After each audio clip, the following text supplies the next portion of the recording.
What's going on, people? Myke C-Town here with our Dead End Hip Hop solo album review, and today I'm going to talk about the newest album from Moodie Black entitled Lucas Acid. Before I get into the album, I just want to say thanks to everyone for the support surrounding the situation I spoke about in my last video.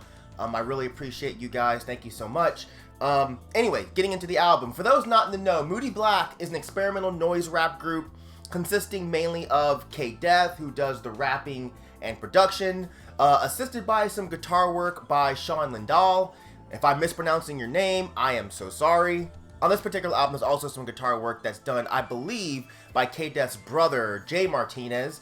But yeah, I've been championing this group since I first heard them when they released their last album, Nausea, back in 2014. I did a review of that on my channel, so I'll put a link down there. They also dropped an EP called MB2, which saw them getting more frantic and intense. I did a review of that as well, but nothing compared to what they're doing on this new album.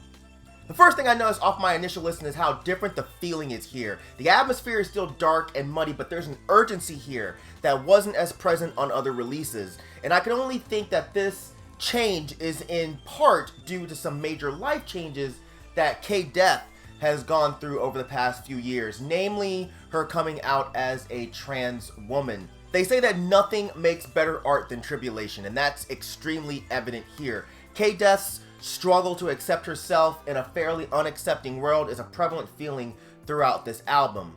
From the first song, Vanowen, it's obvious that the vocals have been pushed to the forefront of the mix, which is very different from what they've been doing before, giving you the impression that on this release, the lyrics are just as important to the listening experience as the instrumentals. And it starts off with a really nice run from K-Death. Her flow here is really dope, but the song takes a tone more intense when the thick droney part hits. This kind of synth riff with this incredibly fuzzy static placed over it, it plays out so well.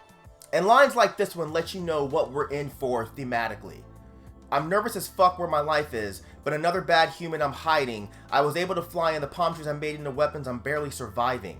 The next song, Freedom, is actually one of my favorite jams on the whole album. The instrumental is just great. The guitar work that's laid down with the underlying tone that adds this weird tense feeling to the song, and the way K-Death flows over this is nasty. And I really like this line. I got my swag turned out with the world tuned in and offended. It's all been done before, soapbox on my couch, now we're ending. The pain isn't mine anymore, we're all on the floor with our chains up. The first part about her swag turned out with the world tuned in and offended seems like she's speaking about finally embracing her identity, even while others around her seem to be bothered by this. And the line about the pain not being hers anymore and how there's this realization that she's part of a much larger community who all share this oppression, man. I just think that that line was done really well.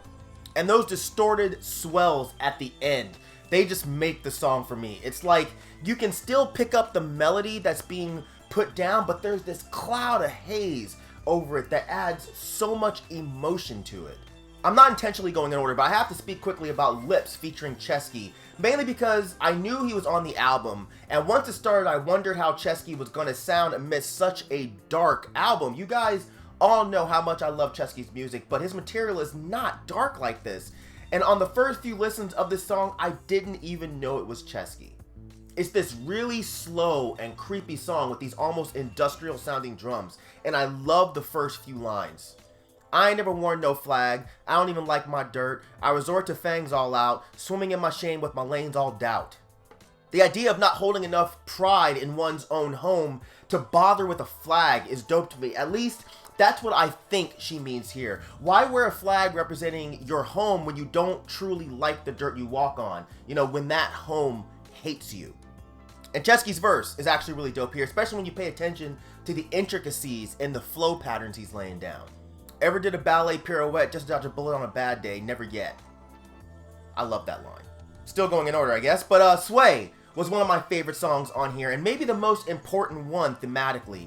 It seems to be K-Death discussing misconceptions of what a trans person should look like, and her understanding of who she is despite others' refusal to accept it. And the song has an almost Joy Division feel to it. The way the drums are and the guitar part.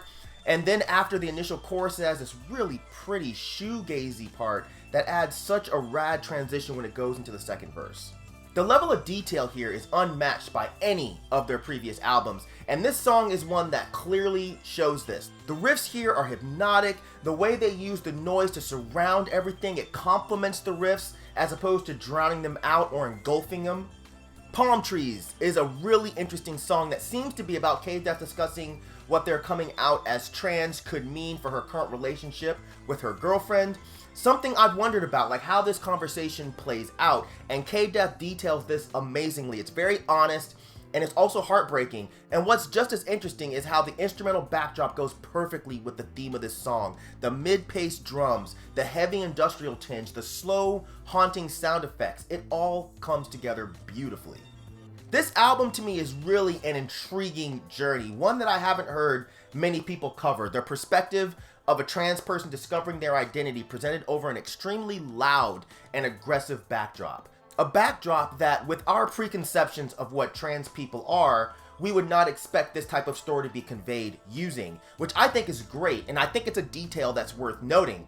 Not only is K-Death presenting an idea and a story that most of us would be unfamiliar with, she's also simultaneously breaking molds and stereotypes that many of us have about people in her position. You know, two birds, one stone, I guess. But I also wanted to point out how I noticed the idea of having fangs being presented throughout this album. And I don't know for certain, but it seems to me that the concept of having fangs correlates to trans identity. Being trans is something that can be hidden if the trans person wants to. That trans person knows that they're there, but nobody else has to. Same thing with fangs. And fangs can also be threatening to outsiders, just the way your trans identity can be. And because of those fangs, if we know about them, outsiders can treat you differently. They'll want to avoid you at best. At worst, they'll want to ostracize you, hunt you, kill you. Meanwhile, the fangs are what helps to give vampires life. To the vampire or the trans person, the fangs or their identity is a part of their life, but can also be seen as a hindrance depending on the attitude that people have towards them. I don't know for certain if this is what K-Death meant at all, and I could have easily reached out to her to ask, but that takes the fun out of all of this. Being wrong is part of musical and artistic analysis. So if I just made a correlation between being trans and being a vampire and it's completely off base, my apologies, but that's what you get for being too deep for morons like me. Overall, I think this album is incredible. I think it's a very important album in two arenas. It's very important to the world of noise rap because I think the tones and the atmosphere and the textures and the layers with what they're doing is very different from what we've heard from other artists in that genre.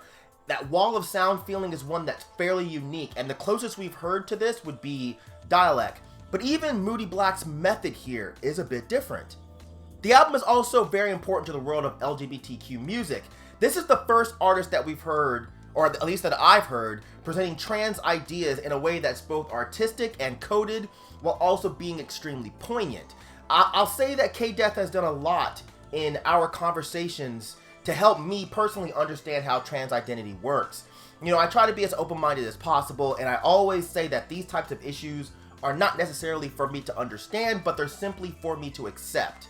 But that doesn't mean that I don't still try to grasp some of these concepts. And occasionally I get stuck, but K-Death, thankfully, has definitely helped me with some of the things that I found confusing, and I will always appreciate her for that. And it makes me extremely happy to see her doing that same thing for others, and especially through her music.